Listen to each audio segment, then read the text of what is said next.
Iglesia Oasis de Gracia.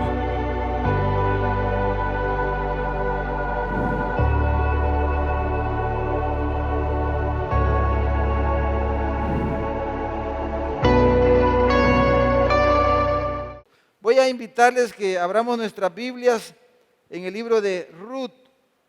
El libro de Ruth, vamos a leer el capítulo 1. Ruth, capítulo 1. Ruth, hermanos, está antes de los libros de Samuel. Ruth, capítulo 1 es nuestro texto esta noche. Y vamos a leer aquí la palabra del Señor desde el versículo 1 hasta el último versículo del capítulo 1. Vamos a leer todo el capítulo 1. Cuando llegue me da un amén. Amén. Llegó. Bueno. Dice la palabra del Señor así: aconteció en los días que gobernaban los jueces que hubo hambre en la tierra, y un varón de Belén de Judá fue a morar en los campos de Moab, él y su mujer y los dos hijos suyos. El nombre de aquel varón era Alimelech, y el de su mujer Noemí, y los nombres de sus hijos eran Malón y Kelión, efrateos de Belén de Judá, eran oriundos de ese lugar, de Efrata, de Efraín, de la tribu de Efraín. Llegaron pues, dice, a los campos de Moab y se quedaron allí. Y murió Elimelech, marido de Noemí, y quedó ella con sus dos hijos, los cuales tomaron para sí mujeres moabitas. El nombre de una era Orfa y el nombre de la otra Ruth, y habitaron allí unos 10 años. Y murieron también los dos, Malón y Kelión, quedando así la mujer desamparada de sus dos hijos y de su marido. Entonces se levantó con sus nueras y regresó de los campos de Moab, porque oyó en el campo de Moab que Jehová había visitado a su pueblo para darles pan. Salió pues del lugar donde había estado y con ella sus dos nueras, y comenzaron a caminar para volverse a la tierra de Judá. Y Noemí dijo a sus dos nueras: andad, volveos cada una a la casa de su madre. Jehová haga con vosotras misericordia, como la habéis hecho con los muertos y conmigo. Os conceda Jehová que halléis descanso, cada una en casa de su marido. Luego las besó, dice, y ellas alzaron su voz y lloraron. Y les dijeron: ciertamente nosotras iremos contigo a tu pueblo. Y Noemí respondió: volveos, hijas mías, ¿para qué habéis de ir conmigo? ¿Tengo yo más hijos en el vientre que puedan ser vuestros maridos? Volveos, hijas mías, e idos, porque yo ya soy vieja para tener marido, y aunque dijese esperanza tengo, y esta noche estuviese con marido y aún diese a luz hijos, ¿habías vosotras de esperarlos hasta que fuesen grandes? ¿Habías de quedaros sin casar por amor a ellos? No, hijas mías, ¿qué mayor amargura tengo yo que vosotras? Pues la mano de Jehová ha salido contra mí. Y ellas alzaron otra vez su voz y lloraron. Y Orfa besó a su suegra, mas Ruth se quedó con ella. Y Noemí dijo: he aquí tu cuñada se ha vuelto a su pueblo y a sus dioses, vuélvete tú tras ella.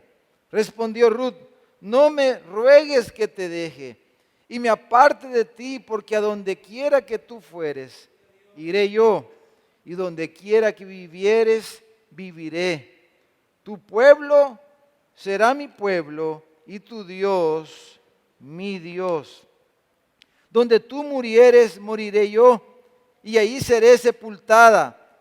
Así me haga Jehová, y aún me añada, que solo la muerte hará separación entre nosotras dos. Y viendo Noemí que estaba tan resuelta a ir con ella, no dijo más. Anduvieron pues ellas dos hasta que llegaron a Belén. Y aconteció que habiendo entrado en Belén, toda la ciudad, dice, se conmovió por causa de ellas y decían, ¿no es esta Noemí? Y ellas les respondían, no me llamen Noemí, que quiere decir placentera, ¿verdad? Sino decía, llámenme Mara, porque en gran amargura me ha puesto el Todopoderoso. Yo me fui llena, pero ahora Jehová me ha vuelto con las manos vacías. ¿Por qué me llamáis Noemí? Ya que Jehová ha dado testimonio contra mí y el Todopoderoso me ha afligido. Así volvió Noemí y Ruth la moabita, su nuera, con ella. Volvió de los campos de Moab y llegaron a Belén al comienzo de la siega de la cebada.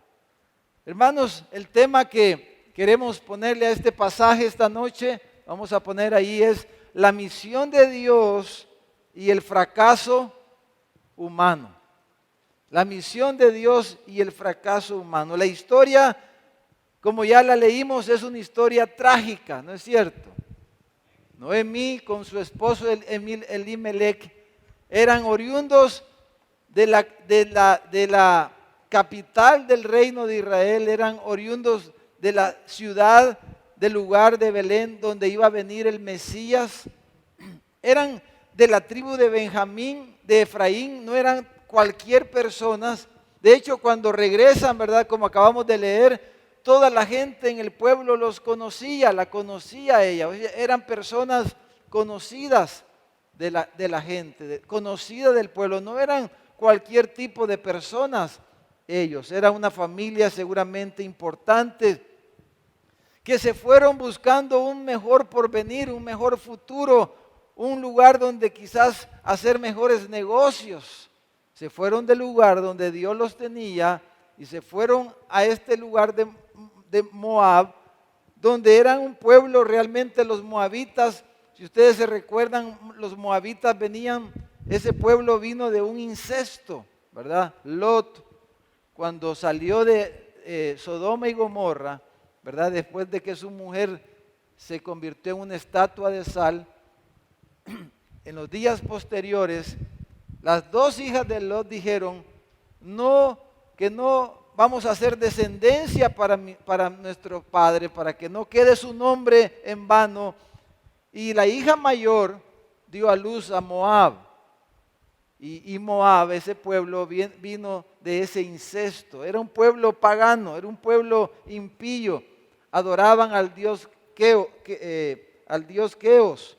que pedían, sus prácticas era entregar a sus hijos y los quemaban en sacrificio a su Dios. Era un pueblo pagano y ellos buscando un mejor porvenir, una mejor situación material quizás, dejaron el lugar que Dios les había dado, el lugar de la bendición, Belén. Imagínense qué privilegio que Dios les había dado y se fueron para este lugar. Pero como vemos en la historia, a ellos les fue mal, no les fue bien, ¿no es cierto?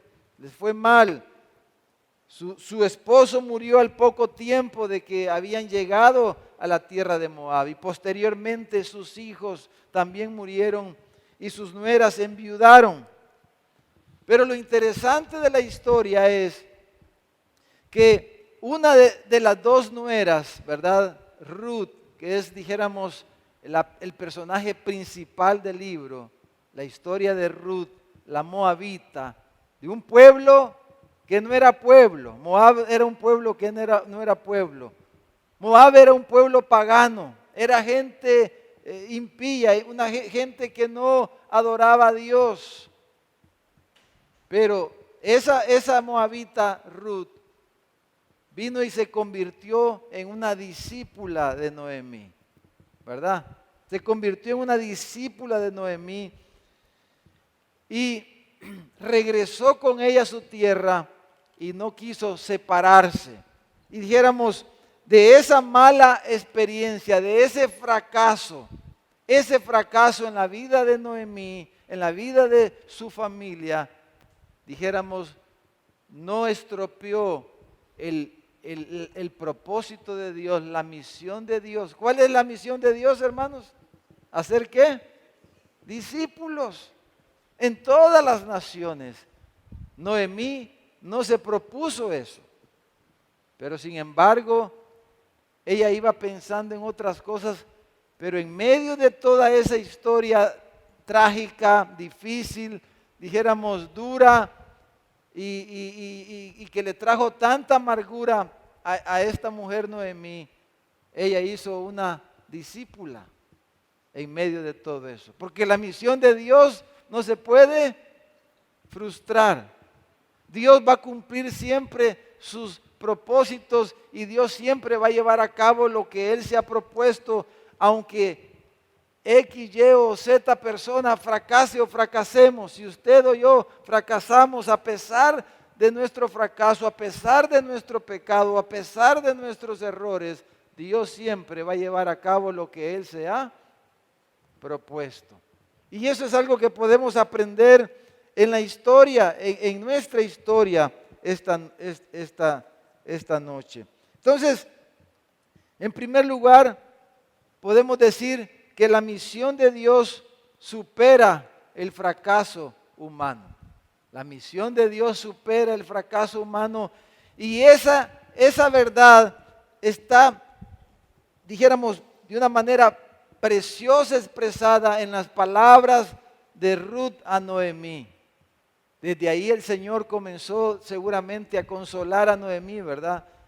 Porque ella dice, si ustedes ven en el versículo 13 y en el versículo 21, ella reconoce que Dios no la ha prosperado en su camino, que Dios salió contra ella, dice, que Dios no fue propicio para ella, que Dios la había afligido. Y todas esas palabras en el versículo 13 y 21 es un indicador claro, dijéramos, de su reflexión y de su arrepentimiento que ella tenía. Pero Noemí no pensaba en este momento, a este punto, de que Dios podía restaurarla a ella. Noemí no pensaba que ella podía ser restaurada y que su vida podía tener propósito. Quizás ella estaba acusada. Quizás ella estaba, además de amargada y entristecida, lo peor de todo era de que ella no creía que Dios podía sacar algo bueno de todo lo que ella había vivido. Noemí no pensaba que de todas esas circunstancias podía salir algo bueno y ella estaba ya como quien dice para echarse a morir, quedarse sola quizás. Regresar a ver qué pasaba en su tierra, en su ciudad. A lo mejor había dejado ahí alguna propiedad, qué sé yo. El pasaje no nos lo dice. Pero ella estaba resignada a quedarse sola, a vivir amargada el resto de sus días. Porque seguramente de alguna manera ella reconocía de que había fallado, que había fracasado, que habían tomado malas decisiones, que había sido un error irse para ese lugar, que todo le había ido mal, todo le había salido equivocado. Pero cuando Ruth le dice estas palabras en el versículo 16, ¿verdad? Tu pueblo será mi pueblo y tu Dios será mi Dios. Yo diría que esas palabras de Ruth son como una inflexión en la vida de Noemí. Ahí las cosas comenzaron a pintar de otra forma. En primer lugar, ya ella no iba a quedarse sola, ¿verdad? Iba a tener a alguien a su lado. Ya la había tratado de convencer que no había manera de que ella le diera otro hijo. Ella estaba pensando, acuérdense, en las costumbres de ellos, ¿verdad? Que cuando moría un hermano del difunto debía de tomar a la viuda. Ella estaba pensando en esas costumbres seguramente. Y ya la había tratado de convencer que no había manera de que ella le pudiera dar otro hijo para que se casara con Ruth.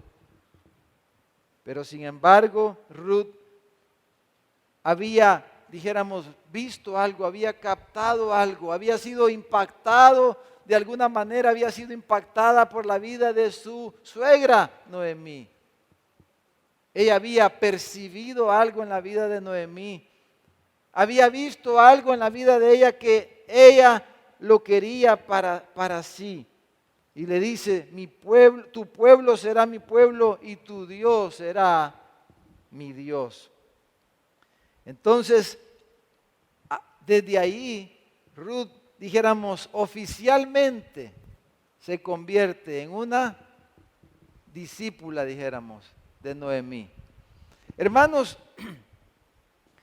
hay muchas personas, porque a veces, ¿verdad? Preguntamos, ¿y cómo puedo identificar a un discípulo? ¿Cómo puedo saber si alguien lo puedo discipular? Bueno, de alguna manera, todos nosotros, cada uno de nosotros tenemos personas a nuestro alrededor, ¿verdad?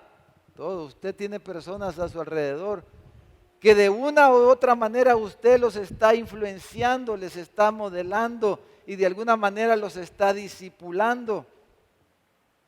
Que lo están viendo a usted, cómo usted se comporta, cómo usted reacciona a los problemas, cómo usted se desenvuelve, cómo usted, los que estamos casados somos esposos, cómo usted es esposa, cómo somos padres, cómo criamos a nuestros hijos. Las personas nos están viendo constantemente cómo nos comportamos, cómo practicamos, cómo vivimos nuestra fe. Las personas que están a nuestro alrededor, en la familia, en el trabajo, en la iglesia, nos están observando y están aprendiendo de nosotros, aunque nosotros intencionalmente no les estemos enseñando.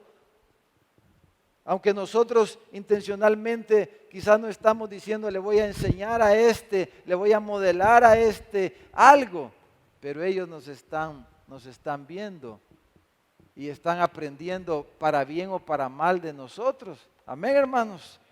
Las personas están aprendiendo de nosotros. Entonces, ahora, pero aquí, a partir de este momento, pudiéramos decir que Ruth se convierte en una discípula oficial.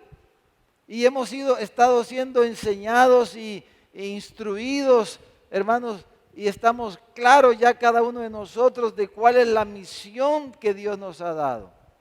El asunto es qué tan intencionales podemos ser para ser discípulos.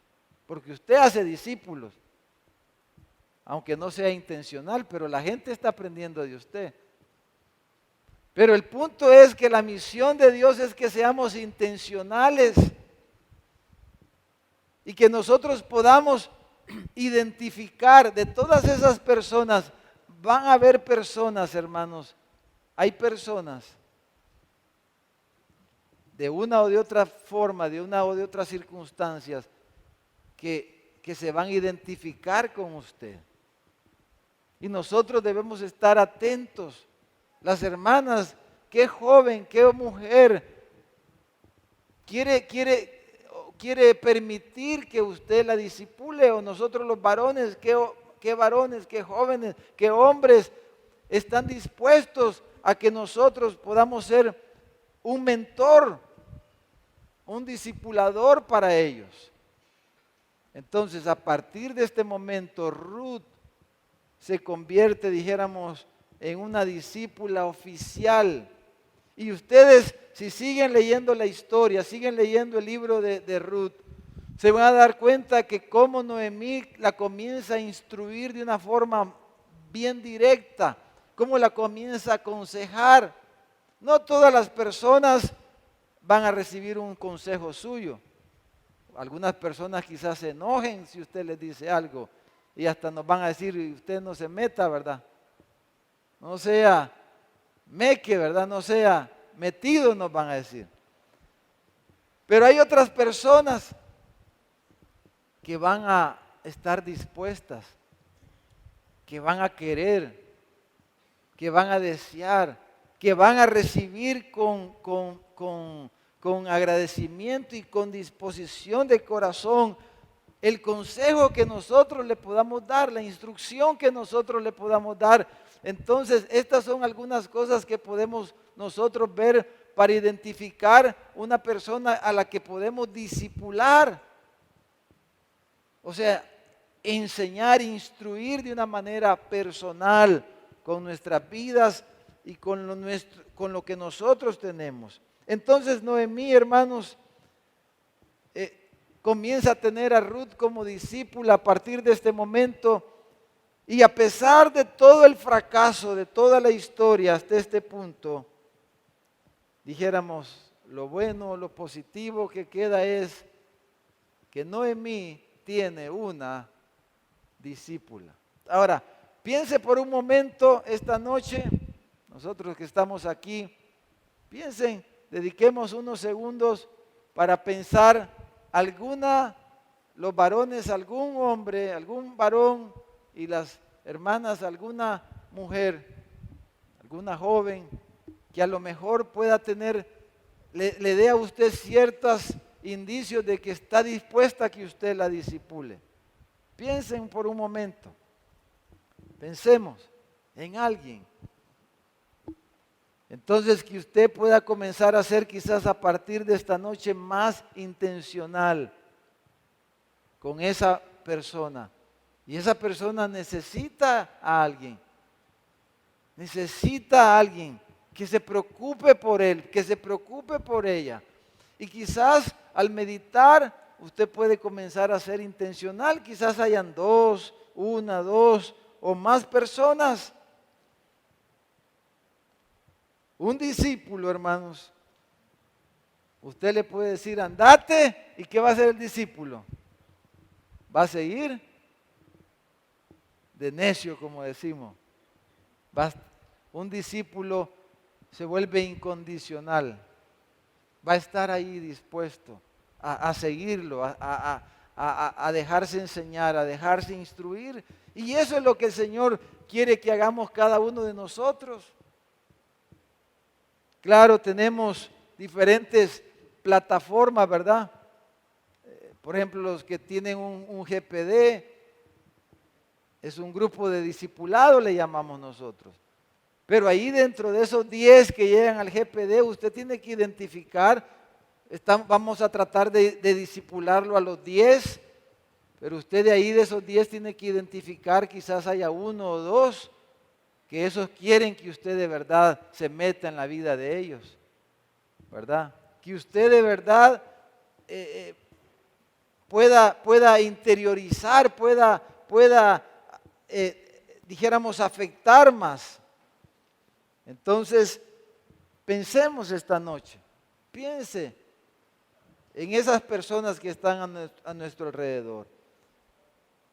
La misión, hermanos, de Dios existe porque Él tiene un plan, Él está haciendo un plan.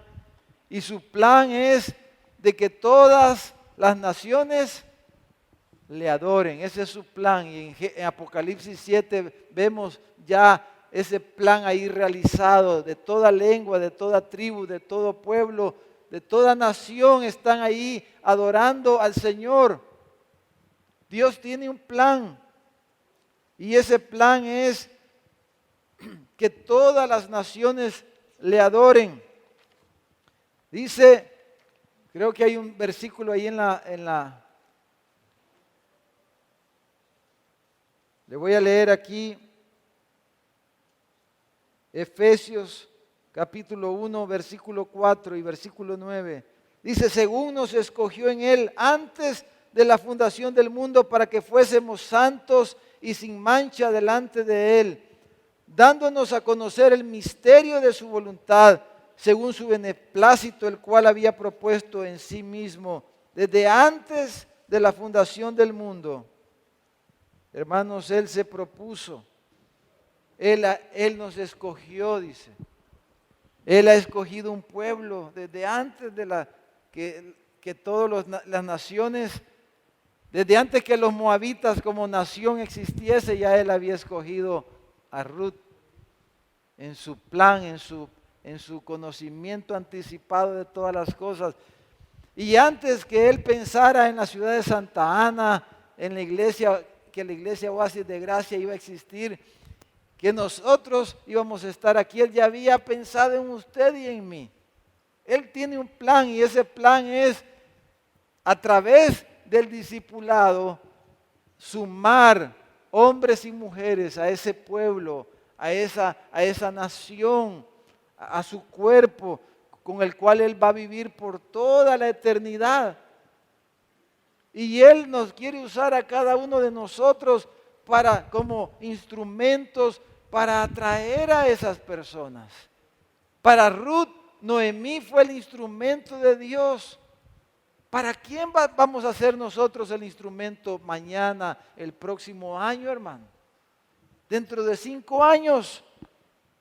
¿Para quién va a ser usted el instrumento para que esos discípulos, para que esos hombres y mujeres vengan a ser parte de ese pueblo que Dios ha escogido desde antes de la fundación del mundo? Y ese plan no hay manera de que pueda fallar. No hay manera en que se pueda frustrar el plan de Dios. Él va a sumar a todos. Como dijo Jesús, que tenía que ir a buscar las ovejas perdidas de la casa de Israel. Él tenía que ir a buscar. Y como oró en Juan 17, dijo que otros pudieran creer a través del testimonio. Dijo, Padre, que ellos sean uno para que el mundo vea y crea. Y que nosotros pudiéramos ser de esos instrumentos para ganar a esos que Dios ha destinado desde antes de la fundación del mundo para ser parte de su pueblo. De todos esos pueblos, Él quiere que, como dice el Salmo 86, versículo 9, todas las naciones que hiciste vendrán, dice, y adorarán delante de ti, Señor, y glorificarán tu nombre. Hermanos, los moabitas eran un pueblo realmente, dijéramos, pecador y detestable a los ojos de Dios. Sus prácticas eran paganas, sus prácticas eran abominables a los ojos de Dios. Había tenido un origen horrible esa nación, un incesto, imagínense. Sus prácticas religiosas eran horribles, quemaban a sus hijos en los altares de su Dios. Sin embargo, Dios había determinado que los moabitas también van a estar entre esos pueblos y naciones. Amén. Los moabitas también van a estar ahí. Y la primera de ellas es Ruth. Entonces Dios mandó, a través de esa decisión equivocada, esta familia llegó a los moabitas. No hubo un envío, hermanos. No fue la iglesia que mandó a la familia de Elimelech, ¿verdad? Con Noemí. Y oraron allá en Belén para enviarlos porque iban de misioneros para Moab. No fue así. No iban de misioneros para Moab. No hubo un proceso de envío, ¿verdad? Como estamos aprendiendo nosotros, para enviar mejor a los misioneros y prepararlos y todo esto. No hubo nada de eso. Ellos se fueron porque querían irse buscando un mejor porvenir material. Pero Dios en su corazón tenía a los moabitas. Y Dios iba a salvar a los moabitas. Y los moabitas van a estar en esa gran congregación porque Dios desea que todos los pueblos le adoren. Y Él salvó a Ruth. Mire, número 2, la misión de Dios no puede ser estropeada por el fracaso humano porque Él es un Dios soberano y sabio. Dios es un Dios soberano y sabio. Isaías capítulo 14, versículo 27. Si me acompañan, vamos a Isaías. Bueno, creo ahí está en la pantalla también. Isaías 14, versículo 27. Dice, porque Jehová de los ejércitos lo ha determinado, ¿y quién lo impedirá? Y su mano extendida, ¿quién la hará retroceder? Nadie. Nadie puede frustrar, nadie puede oponerse, nadie puede impedir. Como dijo alguien mientras las personas se oponen a veces al plan de Dios, esas oposiciones son a veces los mismos vientos que empujan las velas del barco de la misión de Dios, dijo alguien.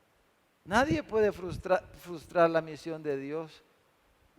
Dios es sabio. Y Dios siempre va un paso adelante. A veces las personas pueden pensar, ¿verdad? Podemos imaginarnos por problemas de nuestro propio corazón. A veces podemos pensar por nuestros propios intereses, como venía la palabra, nuestra propia agenda. Cada uno tenemos nuestros intereses. Y entonces a veces podemos pensar, podemos creer que nuestros intereses se van a interponer a los intereses de Dios, que nuestra agenda se va a interponer a la agenda de Dios. Pero nadie puede interponerse a la agenda de Dios. Mi agenda, yo puedo tener mi agenda, usted puede tener su agenda, pero la agenda de Dios está sobre nuestras agendas. Sobre cada una de nuestras agendas está la agenda de Dios. Porque Dios es un Dios soberano y es un Dios sabio, hermano. Que como dicen, sabe jugarnos la vuelta. Dios sabe jugarnos la vuelta. Y Dios sabe cómo salir adelante. Ahí sí, hermano. De Dios sí podemos decir que cuando nosotros venimos, Él ya ha ido no sé cuántas veces. Dios es sabio y es soberano. Y nadie puede impedir. No hay quien le diga tu mano, que puede extender su mano y lo haga retroceder de lo que Él se ha propuesto. No, no hay manera.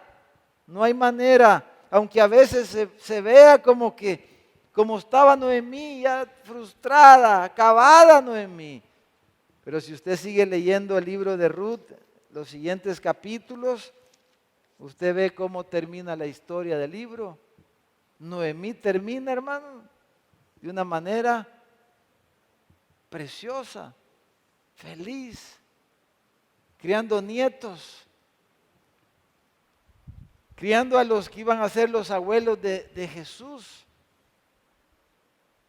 y cumpliendo el propósito de Dios a pesar de ella, a pesar de sus malas decisiones. Entonces, mire lo que dice Job, capítulo 22, vamos a ponerlo ahí en la pantalla, versículo 2. Entonces dice, ¿traerá el hombre provecho a Dios?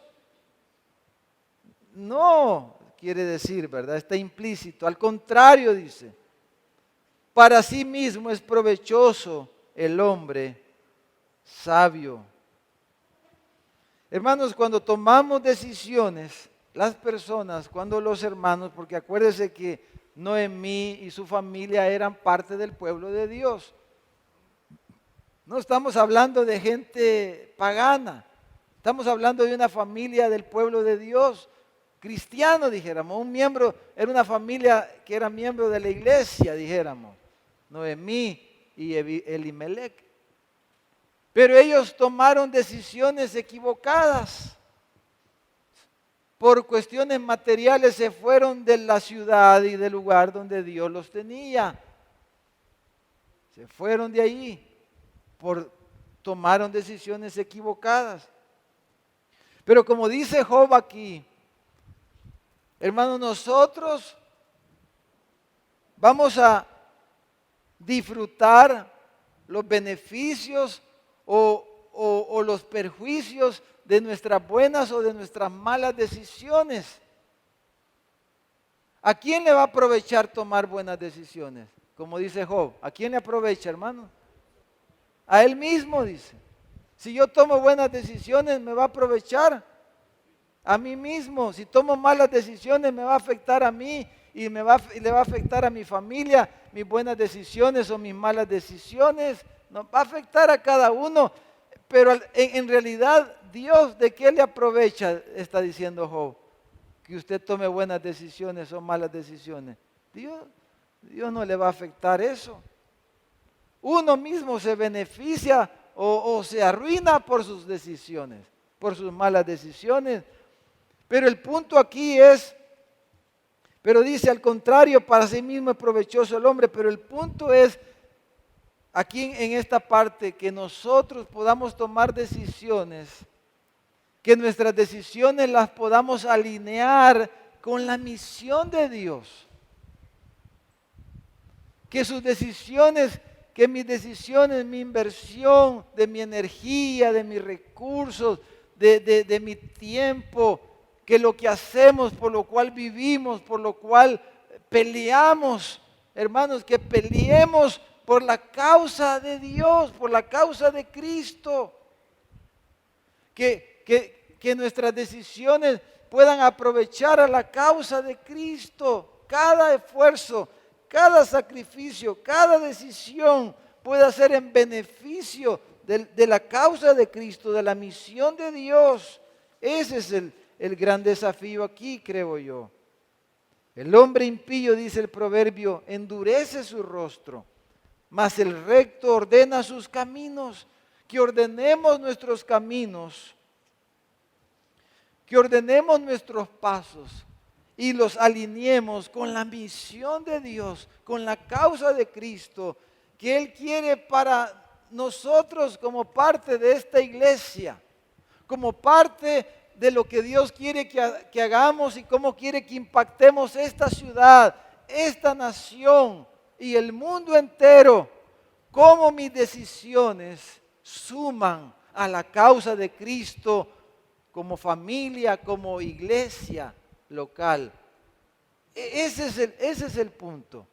Dios es sabio y soberano y mis decisiones no van a estropear su misión, pero mis decisiones y mis pasos sí pueden sumar a la causa de Cristo, a la causa de Él, a la misión que Él nos ha encomendado. Ese es el punto aquí. Pero lo tercero y lo último que quiero decir acerca de la historia esta es que vemos aquí, hermanos, que la misión de Dios no puede ser estropeada porque es la misión de un Dios de gracia, de un Dios lleno de gracia, hermano, de un Dios lleno de gracia, que a pesar de nuestras malas decisiones, de todos los errores que podamos haber cometido, Dios es un Dios de gracia,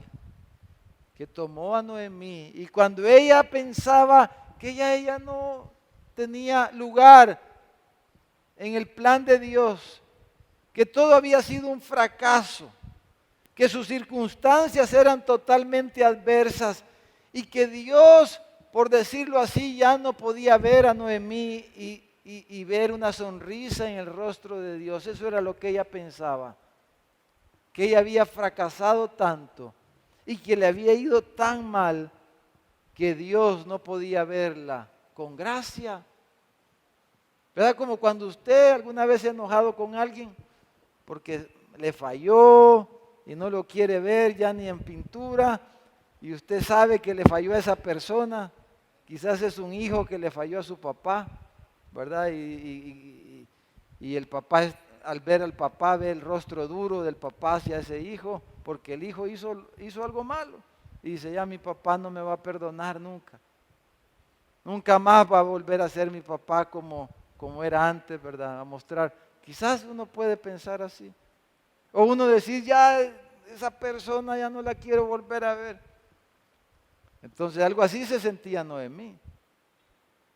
Por eso ella decía, si ustedes se quedan conmigo, aquí solo el porvenir que les espera, solo son amarguras, sufrimientos, si ustedes siguen conmigo, les dijo a sus nueras, ¿verdad? Eso fue lo que ella les dijo, porque ella ya no pensaba que Dios podía utilizarla, porque su vida había sido un desastre. Porque aún como siendo pueblo de Dios había tomado malas decisiones, había sido desobediente quizás, y ella lo entendía a Dios. Pero hermano, la misión de Dios no puede ser estropeada porque es la misión de un Dios de gracia.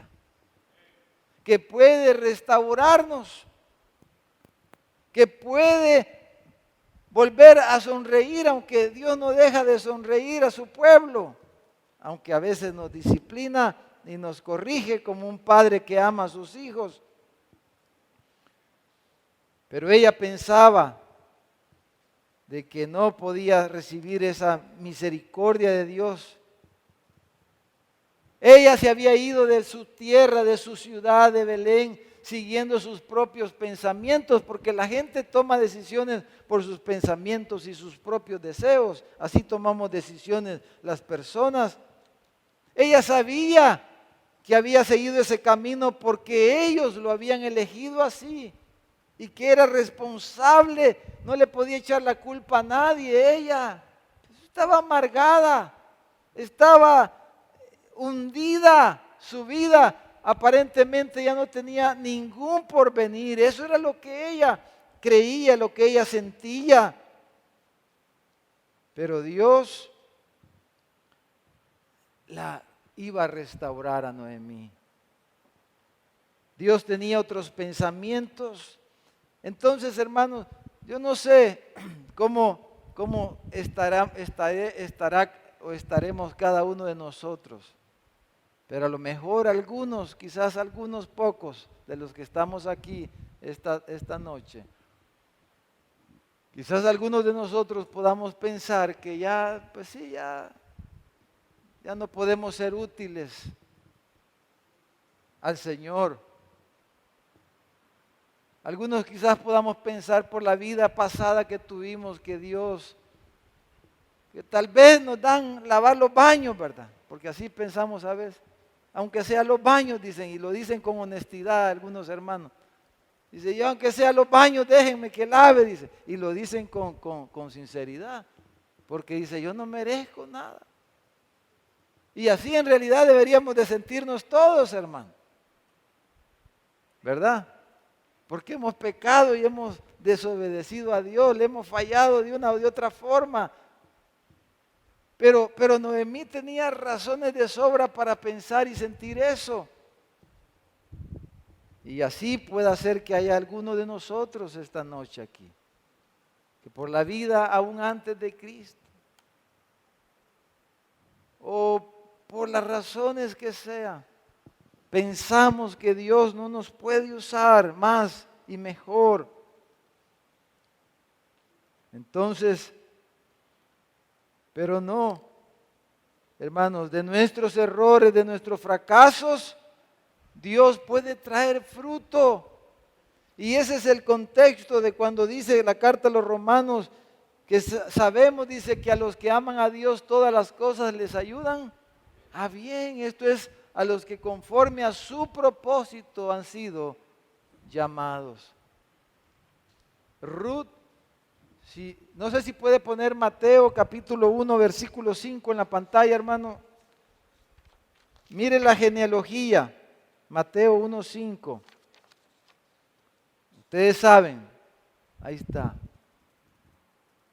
Dice, Salmón engendró de Rahab a Boz. O sea, Boz fue con quien se casó Ruth, ¿verdad? Más adelante, ahí podemos leerlo al llegar a la casa. Ruth se casó, más adelante en la historia, Ruth se casa con Boz, que era un familiar de ellos, ¿verdad? Según la costumbre, Boz desposó a Ruth. Era el hermano más cercano y desposó a Ruth y se casó con Ruth. Y de esa unión de Boz y Ruth vino Obed. Obed fue el tatarabuelo de David, del rey David, ¿verdad? Y Obed engendró a Isaí, el abuelo o el papá del rey David. Y de la genealogía de ellos, imagínense quién vino, hermano. El Salvador, el Cristo. O sea que Ruth fue una tatarabuelita de Jesús de Nazaret. Imagínense. ¿Y discípula de quién fue Ruth? De Noemí. Una fracasada, dijéramos. una amargada que se había cambiado el nombre, no porque se había hecho de otra religión, sino porque estaba amargada de verdad y decía, díganme amargada, yo soy una amargada. A ella sí que no se lo decían, sino que ella lo reconocía. Estoy frustrada, estoy... Y de Noemí, hermanos, esa mujer discipuló a Ruth y la entregó en matrimonio a Booz. Y de esa unión vino el Cristo, el Hijo de Dios. Entonces ahí vemos, hermanos, el Evangelio, porque la misión de Dios es el Evangelio. Vemos la construcción del Evangelio, las buenas noticias. El Hijo de Dios vino a través de eso. Ahora quiero hacer, antes de concluir, una observación. Lo que dice, mire, Romanos capítulo 3, versículo 8. No sé si estaba ahí en la pantalla, ahí está, Romanos 3, versículo 8. Porque cuando se enseña esto, hermanos, cuando se habla de la gracia de Dios, algunas personas entienden mal la gracia de Dios. Como una vez una hermana me dijo,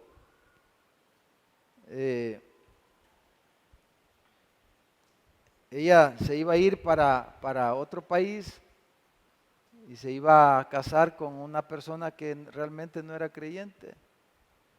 Y entonces la justificación que ella me dio supuestamente de una consejería, aunque ya tenía hecho el tamal, ¿verdad? De esas consejerías que ya está resuelto, pero pide consejo a las personas. Entonces le digo, él me dice, la razón que ella me dio para hacer eso es eso, ¿verdad? Hagamos males para que vengan bienes. Eso no es lo que estamos diciendo, como dice Pablo ahí. Hagamos lo que sea porque al final Dios va a cumplir su propósito, ¿verdad? Ese es el pensamiento que puede a veces tener, es lo que Pablo corrige ahí. Porque al final de cuentas Dios va a hacer lo que va a hacer y nosotros vivamos como sea, porque Dios es un Dios de gracia y Dios va a cumplir sus propósitos. Bueno, el problema es que si retrocedemos el cassette, dijéramos, si retrocedemos ahí la historia esta, quizás ese fue el pensamiento de Noemí allá al inicio del capítulo 1. Dios es bueno y Dios nos va a ayudar y vamos a ir a probar suerte. No, Dios al final nos va a ayudar.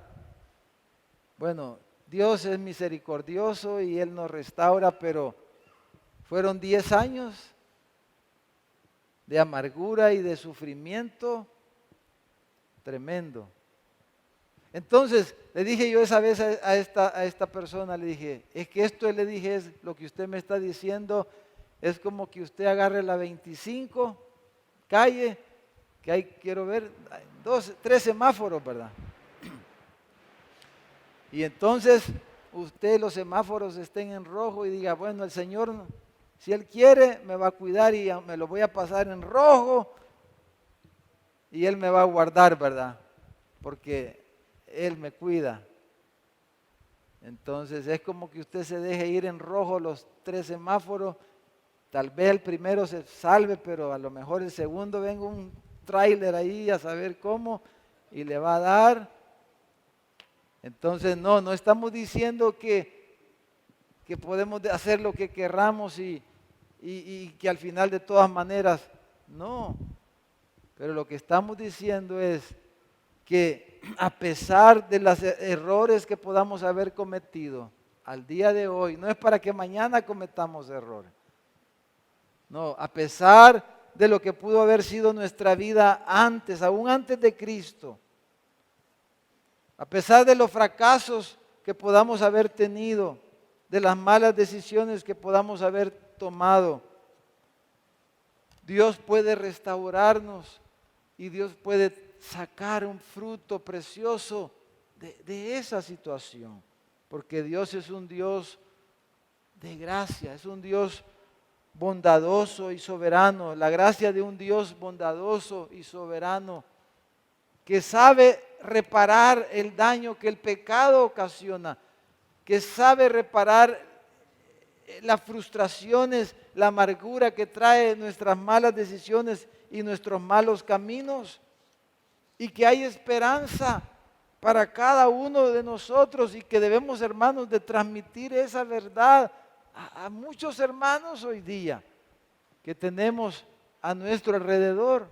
Algunos quizás que se congregan con nosotros, otros que no están congregándose y que usted conoce y que están ahí, han tomado malas decisiones y están ahí hundidos en la manera, están condenados porque saben que se han equivocado, que han desobedecido a Dios, a pesar de que quizás su pastor, que los hermanos, etcétera, le dijeron no agarres ese camino y ellos sin embargo lo hicieron y están ahí condenados, acusados, frustrados, amargados.